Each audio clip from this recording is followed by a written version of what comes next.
पंजीरी एक ऐसी चीज है जिसके इस्तेमाल से आपको बहुत ज्यादा फायदे हासिल होते हैं। जिन लोगों को कमर में दर्द रहता है, जोड़ों में दर्द रहता है, हड्डियों में दर्द रहता है, उनके लिए बहुत ही फायदेमंद होते हैं। अस्सलामुअलैकुम। आज हम आपकी रिक्वेस्ट पर सर्दियों की बेहद खास सौगात लेकर आए हैं। जी हाँ, आज हम बनाएंगे पंजीरी जो हमारी हेल्थ के लिए बहुत ही बेनिफिशियल होती है हर लिहाज से। बाज लोग थके थके रहते हैं, उन लोगों के लिए भी ये बहुत ही बेस्ट फार्मूला है। और इसके अलावा जिन लोगों की नजर कमजोर है या बहुत ज्यादा कंप्यूटर पर बैठकर काम करने की वजह से कमजोरी हो गई है, तो उनके लिए भी ये पंजीरी बहुत ही फायदेमंद होती है। और इसके अलावा स्किन और बालों के कोई भी मसाइल हैं तो उनके लिए भी ये बहुत ही बेस्ट रेसिपी है। तो चलिए जी, टाइम ना जाया करते हुए इस अमेजिंग रेसिपी को बनाते हैं। रेसिपी अच्छी लगी तो लाइक शेयर जरूर कीजिएगा। पंजीरी बनाने के लिए सबसे पहले हमने ये 1 कप देसी घी लिया है। पंजीरी जो ज्यादातर बनाई जाती है ये देसी घी में ही बनाई जाती है, इसके लिए ये हम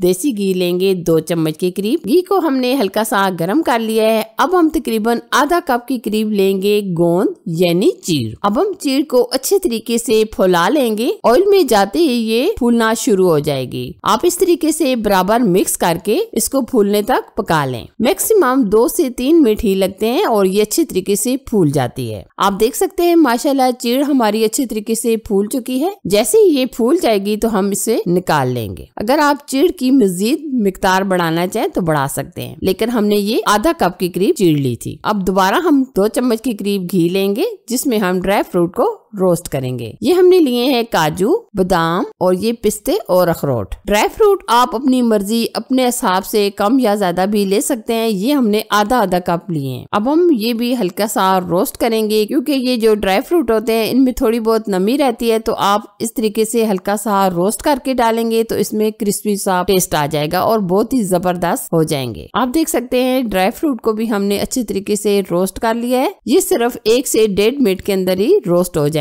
अगर आप बहुत ज्यादा रोस्ट कर लेंगे तो ये कड़वा टेस्ट देंगे, तो इसलिए आप थोड़ा सा ही रोस्ट कीजिएगा। ये देखिए हमने ये तमाम अच्छे तरीके से ड्राई फ्रूट भी रोस्ट कर लिए हैं। अब हम लेंगे फूल मखाने। फूल मखाने भी जोड़ों के दर्द के लिए बहुत ही फायदेमंद होते हैं। अब हम ये तकरीबन आधा कप के करीब ले रहे हैं। अगर आपके पास ज्यादा है तो ज्यादा भी ये डाल सकते हैं क्योंकि फूल मखाने हमारी हेल्थ के लिए बहुत ही फायदेमंद चीज होते हैं। फूल मखानों को हम इस तरीके से हल्का सा रोस्ट करेंगे ताकि ये क्रिस्पी से हो जाए। वैसे तो ये नरम नरम से रहते हैं, लेकिन जैसे ही हम इनको रोस्ट करेंगे ये एकदम क्रिस्पी हो जाएंगे। ये देखिए फूल मखानों को भी हमने हल्का सा रोस्ट कर लिया है, ये भी हम निकाल लेंगे। अब हम लेंगे चारों मगज और किशमिश। ये भी हम बहुत ज्यादा रोस्ट नहीं करेंगे क्योंकि ये चारों मगज जो होते हैं ये जल्दी से जल जाते हैं, तो आप बिल्कुल हल्का सा ही रोस्ट कीजिएगा। आप इस तरीके से बराबर मिक्स करके 1 मिनट ही रोस्ट कर लें। और तमाम ड्राई फ्रूट कोई भी आप रोस्ट कर रहे हैं तो फ्लेम बिल्कुल स्लो रखिएगा, तेज आंच ना रखिएगा। ये देखिए हमने किशमिश और चारों मगज को भी रोस्ट कर लिया है, ये भी हम निकाल लेंगे। दोबारा से हम ये 2 चम्मच घी लेंगे। अब हम इसमें वो खास चीज ऐड करेंगे,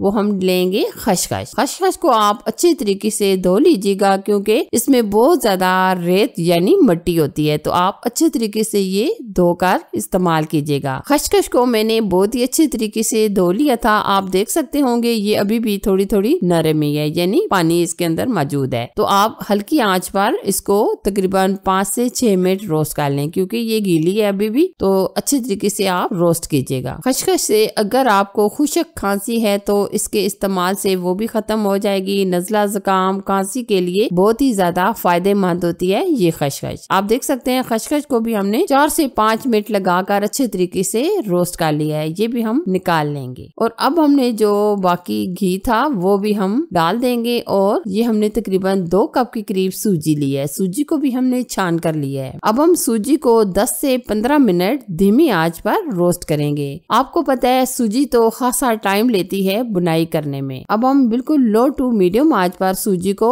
10 से 12 मिनट के अंदर भून लेंगे। जब तक सूजी का हल्का सा ब्राउन कलर नहीं आ जाता तब तक हम भूनेंगे। और यहाँ मैं आपको ये भी बताना चाहूंगी कि आप बहुत ज्यादा भी सूजी को जलाइएगा नहीं, क्योंकि अगर सूजी हमारी जल जाएगी तो ये बहुत ही खराब सा टेस्ट देगी, तो इसलिए बिल्कुल धीमी आंच पर रोस्ट कीजिएगा सूजी को। अभी आप देख सकते हैं सूजी ने काफी हद तक कलर चेंज कर लिया है और बहुत ही प्यारा सा कलर आ चुका है। सूजी हमारी भुन चुकी है। अब हम सूजी को हल्का सा ठंडा कर लेंगे। अच्छा जी, मिठास के लिए हम इसमें चीनी ऐड नहीं करेंगे, बल्कि हम इसमें डालेंगे गुड़। ये हमने तकरीबन 1 कप के करीब गुड़ लिया है, जो हमने इस तरीके से हल्का हल्का तोड़ लिया है, और आधा कप के करीब हम इसमें पानी ऐड कर देंगे। जब तक अच्छे तरीके से ये मेल्ट नहीं हो जाता तब तक हम पका लेंगे। अगर आप चीनी डालना चाहें तो आप चीनी को ग्राइंड करके भी डाल सकते हैं, लेकिन हम इस तरीके से ये गुड़ डाल रहे हैं क्योंकि पंजीरी में गुड़ ज्यादा बेस्ट रहता है। आप देख सकते हैं माशाल्लाह गुड़ भी हमारा अच्छे तरीके से मेल्ट हो चुका है। अब हम इसको हल्का सा ठंडा होने के लिए छोड़ देंगे। अब हम लेंगे चॉपर। चॉपर में हम डाल देंगे जो हमने ये गोंद यानी चीड़ फुलाई थी, इसको हम मुकम्मल ग्राइंड कर लेंगे। अगर आपके पास चॉपर नहीं है तो आप मिक्सी में भी ये ग्राइंड कर सकते हैं। आप हल्का सा कूट भी सकते हैं, आपकी मर्जी है। आप देख सकते हैं चीड़ को हमने अच्छे तरीके से